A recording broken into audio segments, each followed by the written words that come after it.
Clients come to me and say they're interested in selling their business. What's a good time to get started? I say, now is the best time to get started. You have to get started by getting organized. You need to pull together your important contracts, important documents, material contracts with customers and vendors, your organizational documentation, articles of incorporation, bylaws. If you're an LLC, your operating agreement and things like that, all can be loaded up into a data room.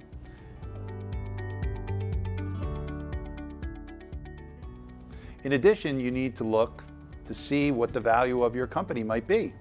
You wouldn't sell your house without finding out what comparables exist in your neighborhood or in your community.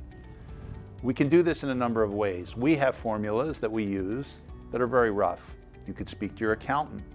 You could even get a valuation by an appraisal company. But the best way to maximize your value would be to interview investment bankers. There are a number of documents or agreements that you're going to need to get in place early. One is a non-disclosure agreement or confidentiality agreement. If you're going to be sharing the secret sauce or the secrets of your company with people that you don't really even know, then you need to protect yourself with a confidentiality agreement at the outset. The other document that people are often dismissive about is a letter of intent. They'll come to me and say, but it's not binding. That's true. Letter of intent, for the most part, is not binding.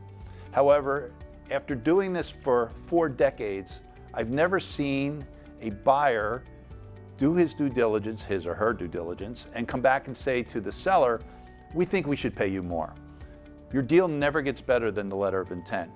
So it's important that you have your deal set forth as you think it should be in that letter of intent. Make sure you're comfortable with the cash that you get at closing. We can try to protect you for payments after the closing. We will protect you for payments after the closing. We will have security for promissory notes. We may have earnouts. We may have personal guarantees and letters of credit. However, the economy changes, technology changes, planes fly into buildings, and before you know it, everything's upside down, and you're not getting those payments after the closing. So make sure you're comfortable with the cash you get at closing, because that may be all you get. Deals have a life of their own, a certain momentum. So that means you need to close within a reasonable period of time. 90 days is probably the outside. If you go beyond that, it can lose its momentum and the deal can die. Doing a deal is like riding a roller coaster, so fasten your seatbelt. Sometimes you'll be at the bottom of the hill and you'll be wondering why you even got involved in this particular transaction. Other times you'll be coming over the top of the hill, coming down, and it's exhilarating and you think it's the best decision you ever made.